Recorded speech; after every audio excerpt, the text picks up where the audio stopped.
Hello everyone, my name is Nolwandle and welcome to Youthful to be Useful.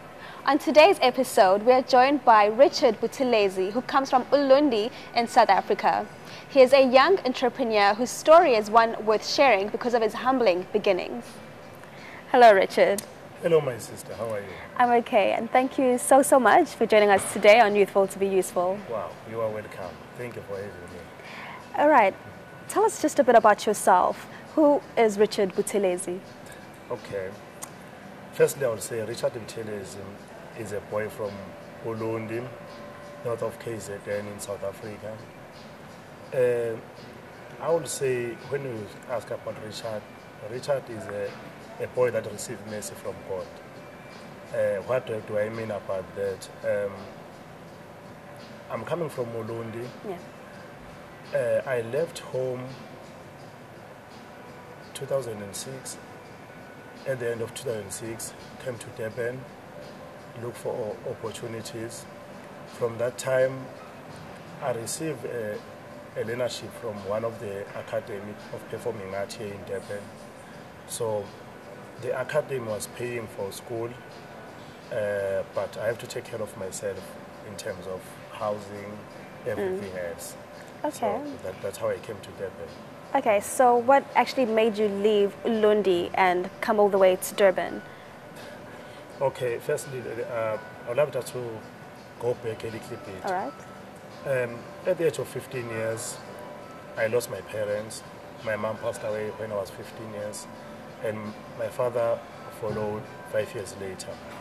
But my mom was the only person that I was close to him, and she was the one who was taking care of us. And my father was there, but we don't have that connection with the father. So from that point, when my mom passed away, initially she passed away before he bought me a calculator, scientific calculator. That made things to be difficult for me because I was doing standard 8 that time.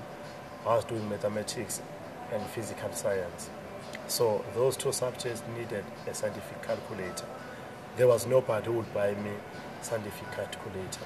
So I had to change all my subjects, doing general, doing history, doing biology, doing all these subjects that I didn't choose from the beginning. But because of the situation, I found myself, I have to do it. Along the way, I dropped out of school because there was nothing, there was no support for me just to continue with school. So when I dropped out of school, after my mom passed away, I made wrong decisions because all along I was telling myself it's because I lost my parents. But initially, after I lost my parents, the decision that I took was the wrong ones because there was no guidance. No one was telling me, okay, this is the right way, this is the wrong way. So I met wrong friends, started drinking, clubbing, doing one or two things, and I failed in school. I dropped out of school. Year 2000, I moved to Richards Bay. Yeah. In a place called Eskawini. So that's where I joined a drama group, a community drama group. I became an actor then. So because that was I wanted to be a dancer because that's what I know best. So there's no school, and the only thing that I know is to dance. So from that moment, I decided, okay, I have to focus on dancing because this is the only thing that would give food on the table. So it sounds that dancing and performing arts was something that you were always interested in, even before you joined the Performing Arts Academy? Yeah, before I joined the Performing Arts Academy, dancing is my life. So since I dropped out of school, there was no education. So I started focusing more on dance. Okay, Yeah. dance was the only option that I had. Okay, dance, I'll live with dance. So joining the Performing Arts Academy, it was for me to improve my skills, to improve my knowledge in performing art.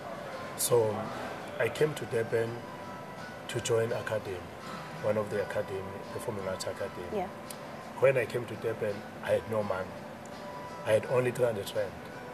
So you know when you come to Durban, only 300 rand. 300 rand cannot take even a day.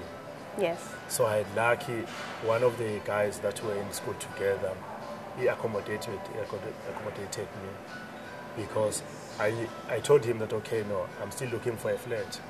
Initially, that I was lying because I needed a place to stay.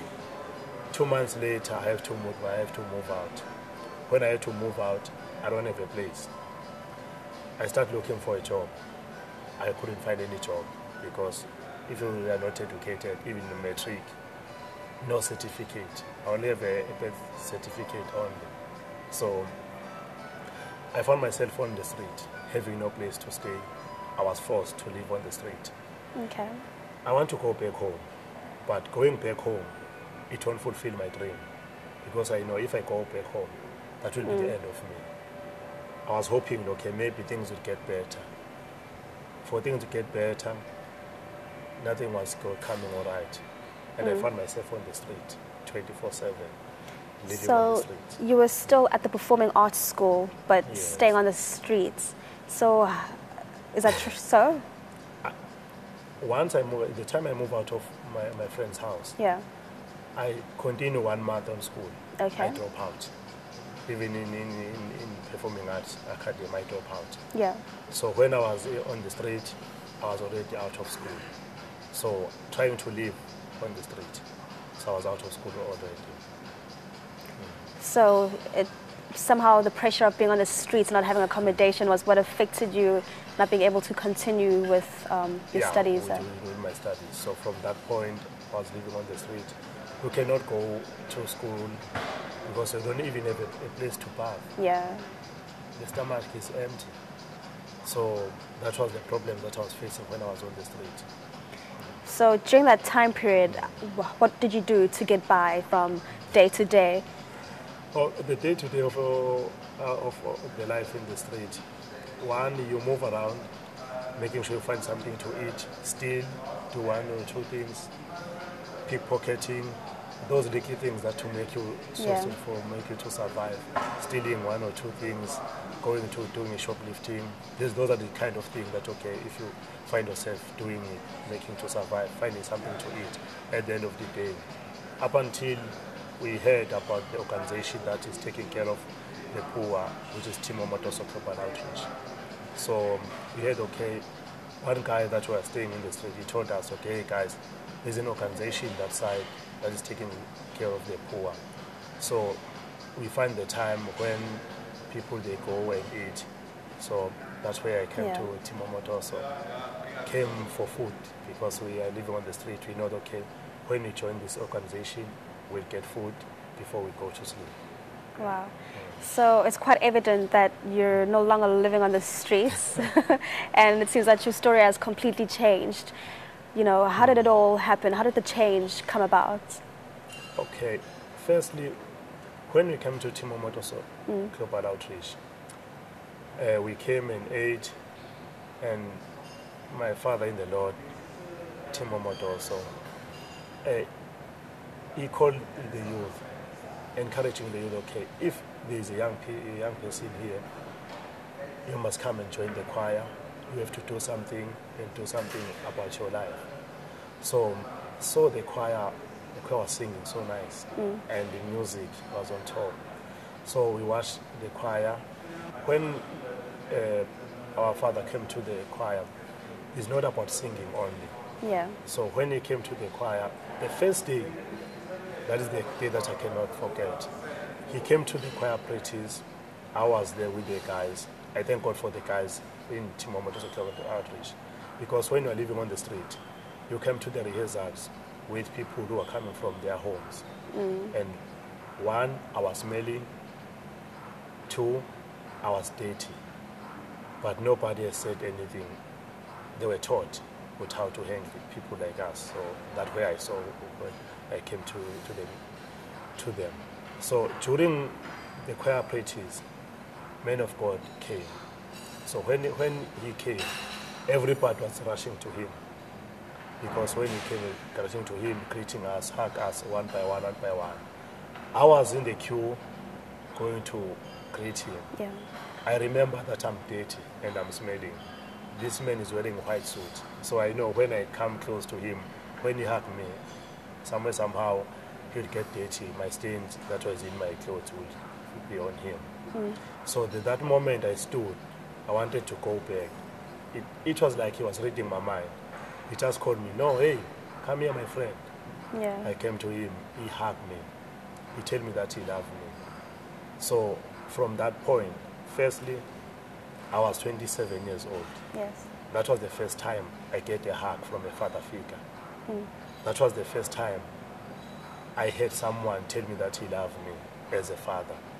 Those two things, it never happened before in my life.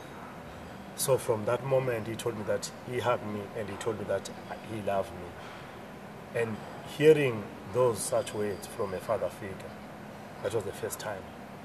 And it made a huge difference in my life. So we continued with the choir practice. I left. When I was alone, I was thinking, I never had somebody love me as a father. I never had a hug. And I cried that night. And because that was something new for me, that made me to keep on coming. And I was looking forward when it would be the next choir practice, because I know, okay, when we were there in choir practice, he taught us many things. He taught us about life. He taught us about what we must do as young people, how to take care of yourself, how to achieve your goals. Lots of things, that's what he does. Yeah. Yeah. So coming to Timatashi Global Outreach gave you hope of a better life, and pretty much was the beginning steps of how your story has now changed. If there is another word Yeah. can describe hope, Yeah. I can say that word. Because one, when I was living on the street, there was no point of living. I was wishing, okay, it was the best if I'm dead. You know, when you're looking forward to death, okay, no, there's no point of living if this kind of life you are living is not making you happy, you are not joy on it. So I was wishing to die. So, but when I came to Timon-Omotoso Global Outreach, I found hope, because I already lost hope. I found hope. I found a reason to live.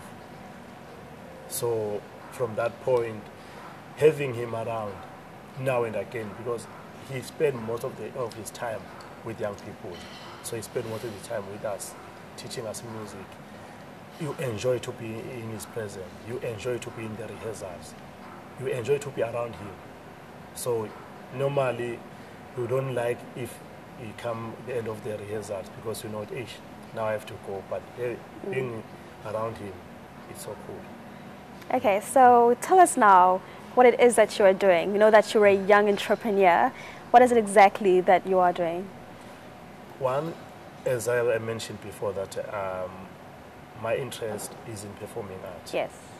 So when I joined the choir, I joined the choir as a dancer.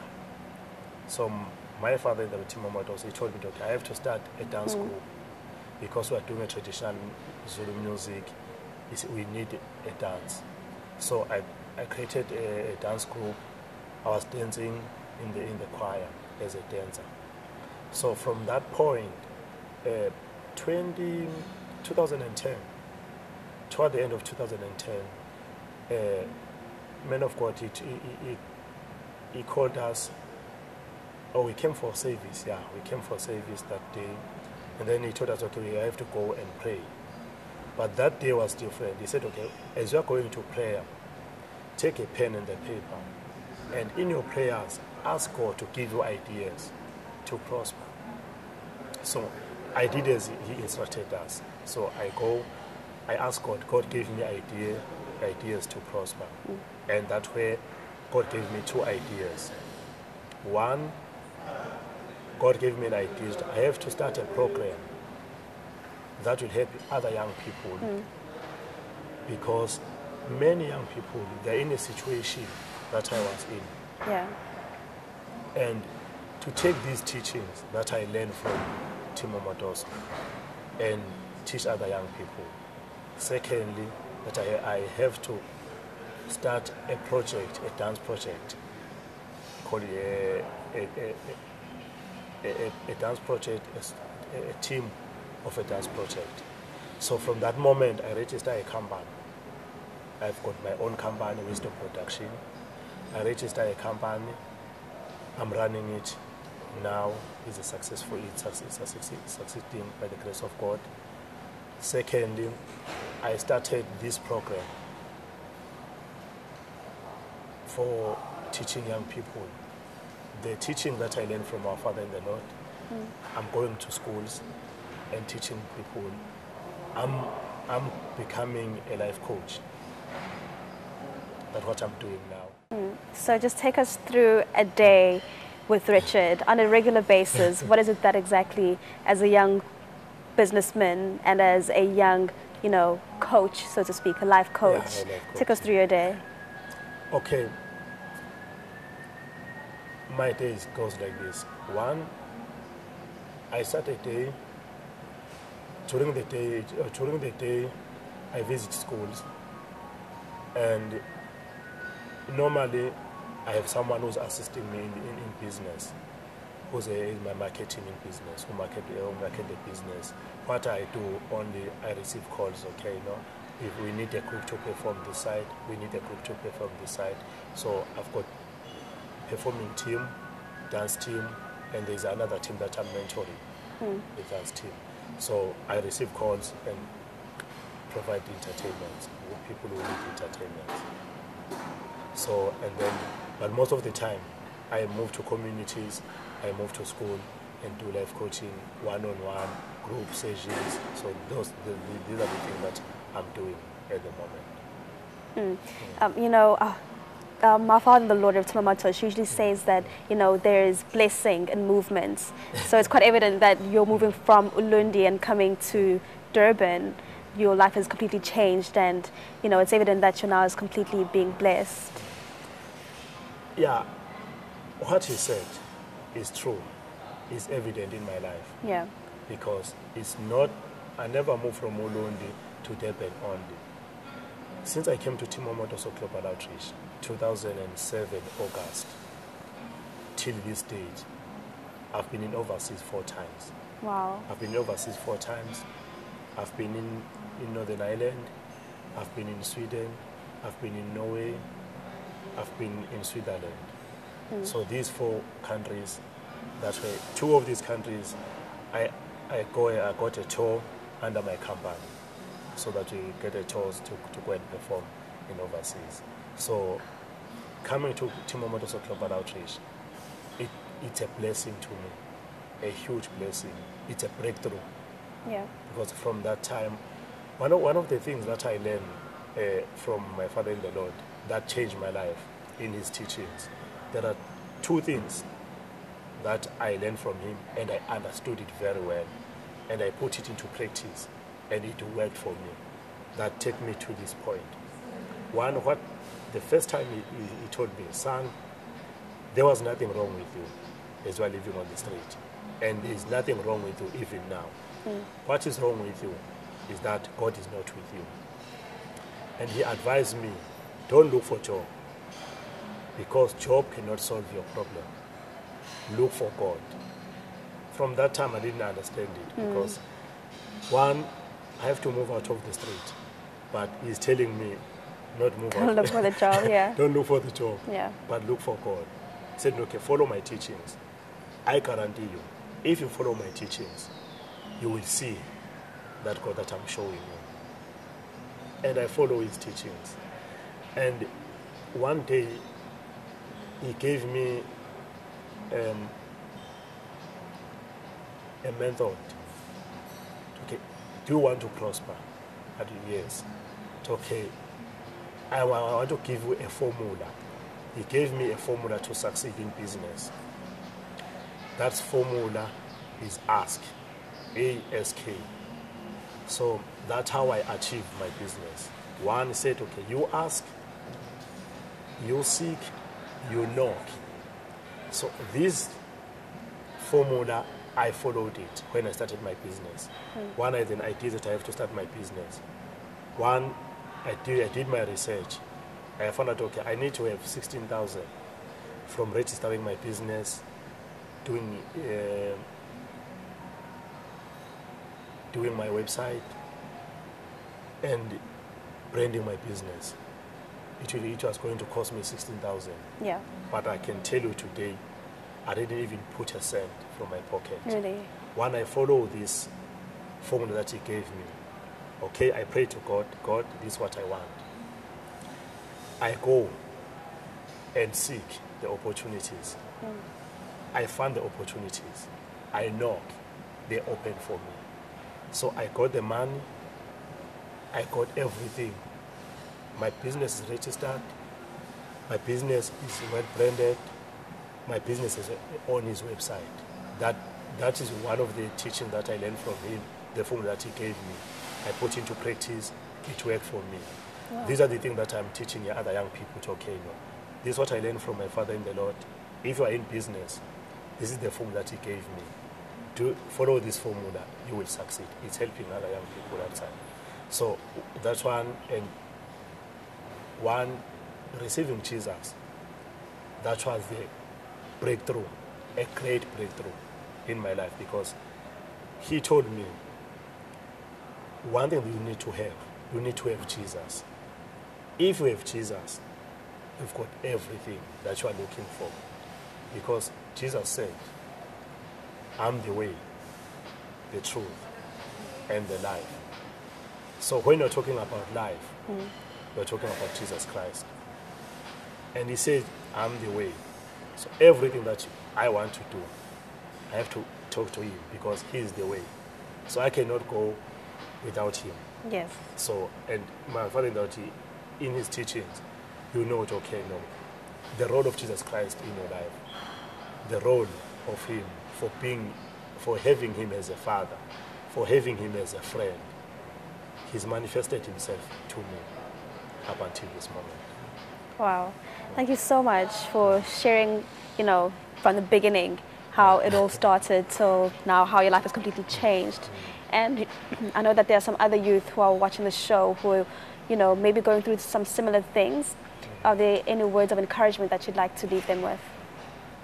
Okay, what I can say to everyone who's watching this show, one, have Jesus in your life. Once you have Jesus in your life, you've got everything. One thing that my father taught me, he said, son, what do you want in life? Do you have a vision? Have a vision, have a goal. Because if you've got a vision and you've got a goal, and then you talk to Jesus, my Father, this is what I want to do. God is helping us. God will help you. What I can say to every young people that is watching this show today, have a vision. Know what you want, and once you know, follow this formula. Ask. You ask God what you want. You seek for the opportunities, and you knock, and God will go before you. That's what I can say. I'm sure, that other youth are inspired. Your story just goes to show that God has a plan for each and every single one of us. Yes. Thank you so much, Richard, for joining us today on Youthful to be Useful. Thank you, and may God bless all of you.